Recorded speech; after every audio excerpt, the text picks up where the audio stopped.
And we're rolling. We're rolling, we're back. And you know where you are because you've clicked on Overworked and Underpaid podcast. Either on Spotify or YouTube. So thank you. It means a lot. Yeah, please. We're slowly crawling with the followers. And every one of you, really, it means a lot. It does. Last week, was it 15 or 17 followers? Yeah, so that's... On Instagram. Yeah. And now it's 23. We've leveled up. I'm just happy. I'm so happy. Oh, no, also, should we talk about our Twitter mention? Oh, we had a Twitter mention. I think it's Jordan Fry, the podcast guy. So thanks. That's really kind of you. And he listened to the Social Media Good and the Bad, which was last week's. And we just appreciate it. I mean, I know that was probably nothing for you, but it's just really nice. It's for a someone milestone for us. Yeah, isn't it? we were very... A huge milestone. Yeah. Just to be like aware that someone is listening that's not our friend. No, just there a are random people actually guy. listening. Yeah. So how's your week been, Wins? I've been okay. It's I haven't so been doing much, to be honest. No, we've been working hard as ever. As usual, but the weather's nice. Yeah, today has been the first day, so it's Thursday, the first day that it's been warm. And I am sweating. She was saying how she was melting. She said, I can't take it anymore. I can't take this weather. It's the first day it's been actually warm. I know, but I think I've just been running around, I've been in buildings, I've not really been outside. No. Which I'm normally outside a little bit. So I felt like I've missed out on my, melanin? Yeah. Vitamin C. Vitamin C. Vitamin C, like I just haven't had that intake today. And also, Specsavers. I have something to say to you. Oh. So, I'm on a monthly subscription with Specsavers. So they deliver my contact lenses. Yes. Oh, it's not monthly, it's every... the money comes out monthly, but they deliver every sort of 3 months. Yeah. And they are, at the minute, after COVID, they're now always a couple of weeks late. Which means I run out of contact lenses, so I end up ordering random ones to just get me by. Not from Specsavers? No, not from Specsavers, just like cheap online. And I put... Today was the day I ran out. I thought, God, here we go. And I put these ones in today, and they're just actually not my prescription, so I'm partially blind today. Did you not put in the right prescription when I you think placed I the order? didn't, because Okay. I am minus 1.75, but on there they're minus 1.5, and trust me, that 0.15 is making a difference. Mm-hmm. And it is weird, you just feel really detached from the world when you're blind. Oh, I can't see from my I just feel eye. like I'm not here today. I'm a bit like fuzzy. So I might have to wear my glasses tomorrow. But anyway, you'll see. You'll see. You'll see. Oh, and the other day, Zoe was complaining about her air freshener. She was saying how it was making her ill and that she wanted to go home. Yeah, it was just sort of a ploy to go home. But honestly, and the same thing happened this morning. What, the air freshener? Yeah. Just take it out of your car. I like it though. No, it's like a love-hate relationship. I love the smell. But it's making you ill. I know, I think I'm allergic to it, but it's called, so it's a Yankee Candle and it's called Fluffy Towels. Fluffy fresh linen towels. And it smells gorgeous. And I paid like top dollar. Well, I paid like $2.50 for an air freshener, that's quite big. That's quite expensive, yeah. But it's Yankee Candle, that's why. But it actually smells, because I've bought air fresheners before, cheap, and they don't smell. It drives me up the wall, because I'm like, what? You're just hanging there giving me nothing. Have you tried Febrezing your car? Yeah, but then the asthma will kick in. Oh, you've got asthma? Yeah, I've got asthma. Okay, don't do that then. I won't, yeah. So, yeah, it's been a busy day, it's been a hot day, but we're good, we're all well, we're still good with the tech. Video is coming, the episode 2, which was... Bad Jobs? Bad Jobs, is online now, finally. I split it into 2 parts, it's part 1, part 2, can be found, the link's on our Instagram. You can find it if you prefer watching, and then this week's will probably be up, probably by Saturday, last week's will be up on Saturday, and then I'll get cracking editing this one. I haven't really helped you. I've been. Well, you do the audio. We do, and I did leave you to it last week. The editing. So with the audio, I try to edit out pauses because I don't want it to be too long. But it's been giving Zoe a nightmare to edit the video while syncing the audio. So that's why it's been taking quite long. But it's fine because it's worth it. I think to cut down on those minutes. You don't want to hear pauses. No. We know that, and we Just a take bit care awkward. of you. You're number one. Yeah. Well, so now I'm going to pause. Out. Right. So we, Right, yeah, so if you didn't tune in last week, this week was the music, well, the theme of music, sorry. the theme of music. Music. And I've got a surprise for you because I haven't done what I said I was going to do. Oh, Completely diverted. You see, you always surprise me, but then you always know about my themes. You know about mine. Yeah, because you're organised and you like tell me and then I say something which I think I'm going to do and then I look into it and I'm not interested enough. I do have those days where I just think. But don't be afraid to change it. But then I think, then I wouldn't have much time to prepare. No, I'm the same. So I was literally last night, I hate to break it to you, I was literally like, oh my gosh, quickly, what can I do? I was like watching YouTube videos, I was like just researching, which I have really been enjoying it. I mean, I wish you just had more time to properly get my claws in. But yeah, so theme of music. So mine's sort of like based on one specific artist, but I'm talking about other artists to sort of build on my point. Okay. So it's basically just sort of the pressure of musicians and being in the public eye. So I'm basically going to start about talking about musicians where there's conspiracy theories that they fake their own death. I love conspiracy theories. Yes. Yeah. Is Kurt Cobain? I did actually take him out because I don't know enough about Kurt Cobain. That's really annoying. Because I did take him out, but I thought I would feel really awkward sort of not knowing enough about the artist. But I guess you would have been able to back me up. Well, I don't really know him, No. but I know about events relating to his death. Okay, so you can add on that in a minute. Possibly. So obviously I'm going to start with the King of Pop, Michael Jackson. So he was actually pronounced dead on June 25th. And do you know when? 2009. Is that long ago? Yeah. There was drugs found in his bloodstream. The drug dosage that was found in his bloodstream was so great that his personal physician, Conrad Murray, was sent to jail for 2-year prison sentence. Now I do remember that because I remember how old we were when it all... I remember it being on the news and it being a big story. Yeah, I think I was the end of GCSE. Yeah, 2009. Oh no, I was probably 8. Okay. Yeah. Anyway, it doesn't matter what we were doing because who cares? So the theories. Now I just love that people have come up with this kind of thing, and it could be true. Okay, I'm not slating anyone. So there's people that believe that Michael's body could have been faked with a waxwork. What do you think about that? I think that's kind of unlikely. And then that Michael switched out the bodies in the hospital photos because they look like cancer hospice patients and not like Michael. And they also, there's another one that they think the body was lifted out of the helicopter rescue and it looked like a surfboard, not a body. I mean, that's a lot of work to go through to fake your death. But then some people do have a lot of pressure to get out. They want to get out the public eye so badly that they would. Yeah, I think he was quite ill. Mentally ill, yeah. Physically, I would say so. And an easy target, would you say?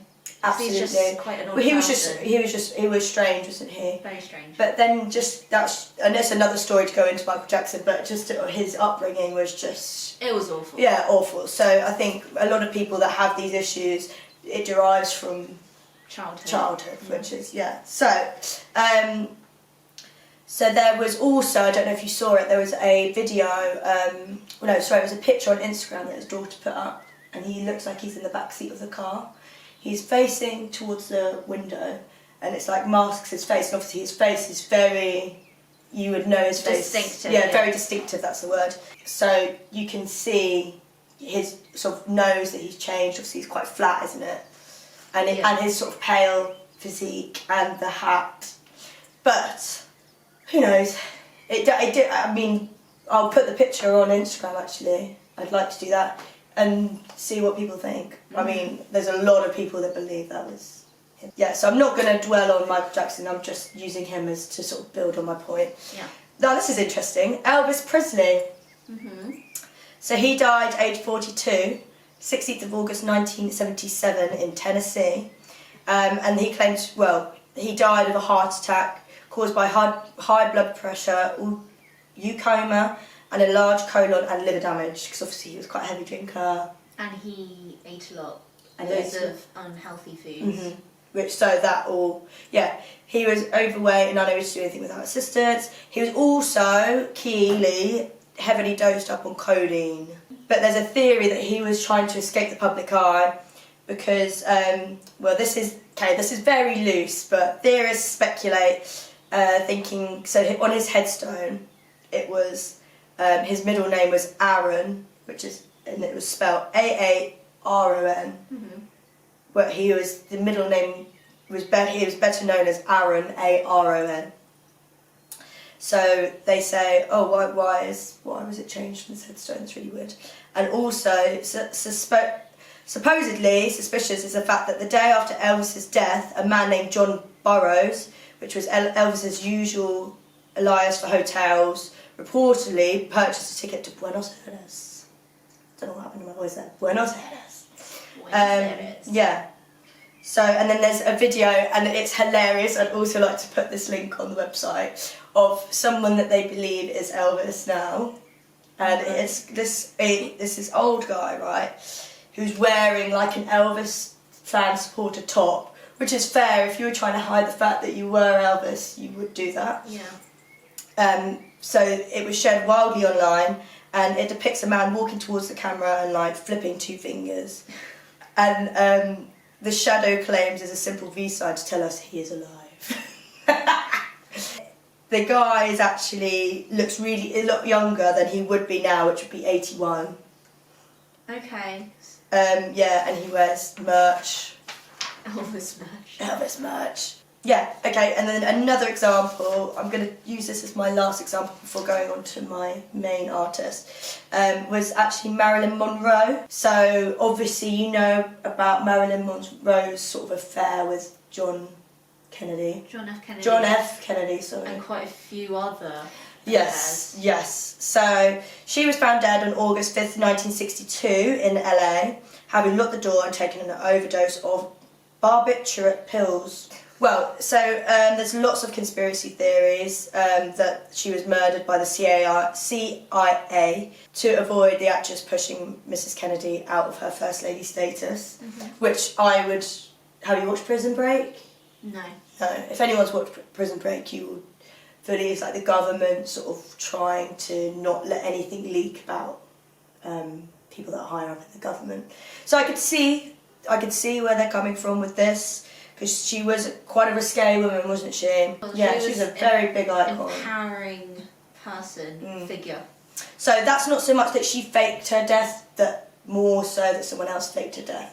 But then this all leads back to the point that once you get into that musician status and that high status and public eye and things like that, a lot of pressures, there's a lot of things that come with it. A lot of people have mental health issues, and which leads on to the artist that I'll be talking about today, which is Amy Winehouse. Oh goodness. I do like her songs a lot. Yeah, which is just, it was quite a tragedy, I think. She died very young, 27? Yes. Before she turned Just before she turned 28. And anyone that's listening, that I highly doubt this, but anyone that's listening that doesn't know who Amy Winehouse was, she was a British singer-songwriter. She was well known because she had a very unique voice, and she was very jazzy. She won loads of Grammys, but she was also very well known for her tempestuous love life and her erratic behaviour, and she did have quite a lot of substance abuse problems. Yeah. But she came from a very, very normal background. I think very she normal. Mixed in with the wrong crowd. Yes, and I will talk about him and others in a minute. Also, but there's a lovely documentary. I say lovely, it's very sad. Called Amy. It's all about her life. If you get a chance. Is that on Netflix? It's not on Netflix, but you can get it on Amazon Prime. Give that a watch if you fancy it and you don't want to listen to me anymore. So she was actually born to a Jewish family. Did you know she was Jewish? No, I didn't know. There you go. And she was raised primarily by her mother, who was a pharmacist, and who divorced her father, and he was a taxi cab driver. So when I say they were working class, they were proper working class family. And they didn't come from money at all. No. Which shows, because she went to Sylvia Young Drama School and like music college. It's quite a well-known place for getting sort of young people into fame, and like a lot of people went there. Ed Sheeran, I think, went there. And then she also went to the Brit School, which is where Adele went. Adele went. But then Ed Sheeran didn't go, as he sings in one of his songs, I didn't go to Brit School. I didn't know this song, but her debut album, Frank, which I never actually heard. I think the one that was her biggest, where she won loads of Grammys, was Back to Black, obviously, which has songs such as Rehab and Back to Black. That's actually one of the songs. Tears Dry on Their Own? Oh no, that's a Tears different Dry one. on Their... Yeah, but that's still in that album. Oh, okay. And that song actually, He walks away, the sun goes down, that is about a certain man I can tell you about now. So she had a lot of relationships, and hey, we don't all pick the right people. It's just the way life works, especially when you're in the public eye like that. I think people take advantage. They want to get to know you and maybe don't have the right interests, or are just generally a bad influence, which I think might have been I do think it was the case with Amy Winehouse, bless her. Yeah, she had lots of relationships, but one that was actually quite detrimental to her was a relationship with Blake Fielder Civil, about whom many of the heartbreak songs on her next album were written. So, as I just sang beautifully a couple of minutes ago, I won't do it again, was about him. And did he... I Want to Get Drunk with Ray, that's also in her song. Did she... No, not did she. Did he introduce her to hardcore Yes. drugs? So, this is where they met. They met on a pub crawl. Of course. So Amy met the heroin addict, Blake. I'm going to call him FC, but Fielder Civil, I think it is. And instantly fell for him. He sort of plunged her more and more into drugs, alcohol. But I'm not just talking a few nights down the pub with a couple of drinks. It's hardcore heroin, every cocaine. Day, every second. She probably had already started dabbling with, but I can't say that for sure, obviously, but it doesn't help when the person that's closest to you is probably encouraging you, let's do it, let's have fun, we can have fun together. Yeah, so they split up quite a lot, because obviously it's very sort of... Quite a turbulent relationship. Really turbulent, and a lot of the time they were high, together, so probably arguing, I don't know. Yeah. And you wouldn't be in the right mindset if you're all, drugged up, intoxicated. No, not of course. So obviously, her dad, his name was... Mitch Winehouse was his name. He obviously saw what was going on. He's not stupid. He wanted to split them up, which he tried to do a lot of the time. So the song Rehab was actually about the unsuccessful attempt by her father and her manager to put her into rehab. So her saying that they try and make me go to rehab, no, and I won't go. It's actually from that. And her dad was coming from the right place, but it became quite controlling, and he was always making her, the documentary expresses this, always making her perform even though she wasn't well. She was, and I have to add that she had a really bad eating disorder as well. She was quite anorexic. Yeah. So obviously with that, drugs, alcohol, she shouldn't then be made to perform. She needs to take care of herself, or just to be looked after. Okay, maybe she didn't want to go to rehab, but there are other avenues. Anyway, so he's not portrayed very well, Mitch, in the documentary. Yeah, so that was also why she became quite big as well.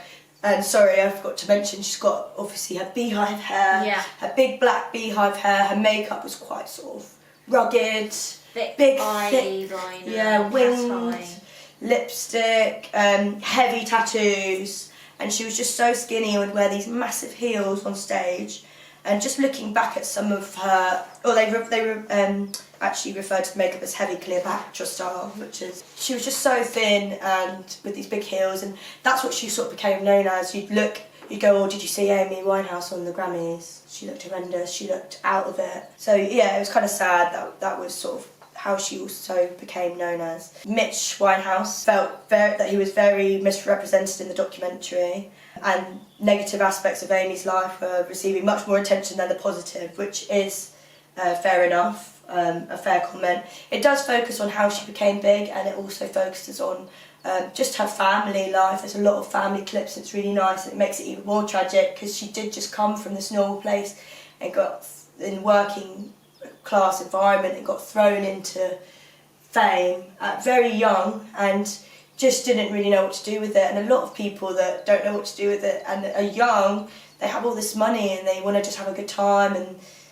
do drugs and meet people, and it was just turbulent for her, and it was horrific. Mitch also said that Amy fans should consider seeing the film for the rare, previously unseen archive footage of his daughter, and should pay no attention to the film's general portrayal of her, which he labelled preposterous.